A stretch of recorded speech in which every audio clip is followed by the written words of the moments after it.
এটা আসলে নর্মাল কোনো কথা দিয়ে আসলে রোদকে ব্যাখ্যা করা আমার পক্ষে সম্ভব না। আমার সারা জীবনের দেখা সেরা সিনেমাগুলোর মধ্যে একটি হয়ে গেল রোদ।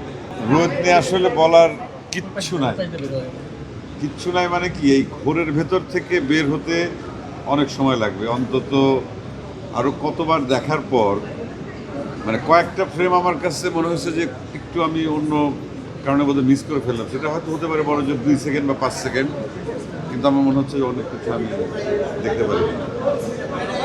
এমন একটা বোধের গল্প, এবং মানে কি বলবো, এই রোদ সম্পর্কে আসলে বলে বোঝানোটা খুব কঠিন।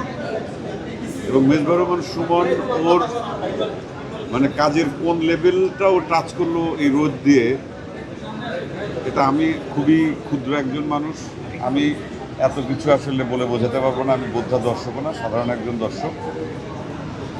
প্রত্যেকটা ফ্রেমের ইমোশানগুলো আমি ফিল করতে পারলাম, এবং সেই জায়গা থেকে মানে রোদ আসলে দেখার সিনেমা না, অনুভবের সিনেমা। এবং যারা দর্শক এসে রোদ দেখবেন, রোদ যদি ভালো লাগে এবং কোন বোধের জায়গা থেকে ভালো লাগবে, সেটা একবার রোদ দেখে আপনারা সেটা নিজেদেরকে প্রমাণ করতে পারেন। এটা আসলে নর্মাল কোনো কথা দিয়ে আসলে রোদকে ব্যাখ্যা করা আমার পক্ষে সম্ভব না। আর রোদের যারা পারফর্মার, স্পেশালি আমি যদি টুসি এবং নূরের কথা বলি, নূর ইমরানের কথা বলি, মানে এই অভিনয়ের লেভেল, ওরা আবার ওদের সৌভাগ্য বা ভবিষ্যতে কবে ওদের কপালে আসবে, ভাগ্যে জুটবে এই ধরনের চরিত্র, এই ধরনের গল্প অভিনয়ের, এবং এই ধরনের মানে ক্যারেক্টারাইজেশন এবং চরিত্রের ভেতর বসবাস করা এবং ফিল দেওয়া, দর্শককে বিশ্বাস করানো। মানে আমি একটা ছবি শেষ করার পর মানে আমি টোটালি আমার মনে হচ্ছে এই ঘোরটা কয়দিন ধরে কাটবে। আর নূর ইমরান এবং টুসি আমার খুবই কাছের, আমরা একসাথে সহশিল্পী হিসেবে কাজ করেছি, ওদের সঙ্গে অন্তত মাসে 2, 4, 10 বার দেখা হয়। কিন্তু আমি এখন আমি চাই না যে ওদেরকে আসলে সামনাসামনি খুব বেশি দেখতে, কারণ ওরা এই চরিত্র দুটিকে এমন একটা জায়গায় নিয়ে গেছে। আমি জানি না, আমি এটা বললে পরে অতিরঞ্জিত বলা হবে কিনা, যে এই চরিত্রের বাইরে, এই দুজনের বাইরে আমি আর কাউকে মানে কল্পনাও করতে পারি না। এবং এত পারফেকশন, এমন একটা লেভেল, মানে এটা ওরা অভিনয় করেছে না কি করেছে, আমি তো বহু বছর ধরে অভিনয় করি, মানে আনবিলিভেবল। এটা নিশ্চয়ই সুমন করিয়েছে, মেজবাহুর রহমান সুমনের যে মেধা, এবং প্রত্যেকটা ফ্রেম আমার কাছে মনে হয়েছে যে একটা পেইন্টিং, এবং প্রত্যেকটা শব্দ আমাকে একটা দোতনা দিচ্ছে, একটা ফিল দিচ্ছে। এবং যতটা সময় একদম শুরু থেকে শেষ পর্যন্ত আমার মনে হয় না যে একটা সেকেন্ডের জন্য কোথাও আমার মনে হয়েছে যে আমি বোধহয় কিছু পেলাম না। এবং পুরোটা আরও কতবার দেখলে পরে আমার আরও কত ভালো লাগা কাজ করবে, আমি সেই আশাটা ব্যক্ত করছি। এবং সুমনকে বলবো যে আমাকে একটা কপি অন্তত দিয়ে দেয়, আমি ভাই এটা দেখতে থাকি। আমার মানে আমি এটা বলতে পারবো না। এবং এই ছবি নিয়ে আমি অনেক কথা শুনেছি সোশ্যাল মিডিয়াতে, অনেকেই বলছেন, আসলে অনেকে অনেক সময় অনেক কঠিন করেও অনেক কথা বলেন।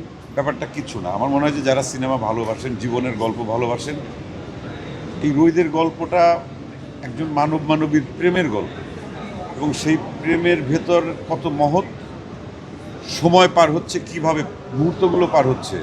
সুমন তার ভাবনা চিন্তা, তার মেধা, তার চেষ্টা দিয়ে সেটা অর্জন করেছে। এবং আমি মনে করি যে আমার সারা জীবনের দেখা সেরা সিনেমাগুলোর মধ্যে একটি হয়ে গেল রোদ।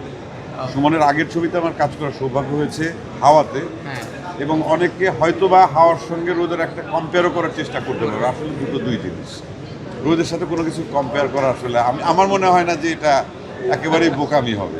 হাওয়া রোদ অন্য মার্গের, এবং সুমনের ম্যাচুরিটির জায়গায় সুমন আরও অনেক এগিয়ে গেল রোদ দিয়ে। এবং সুমনের জন্য শুভকামনা। এবং এই সিনেমায় যারা অভিনয় করেছেন সবার আলাদা করে আমি নাম বলছি না, স্পেশালি নূরের কথা বলছি, টুসির কথা বলছি।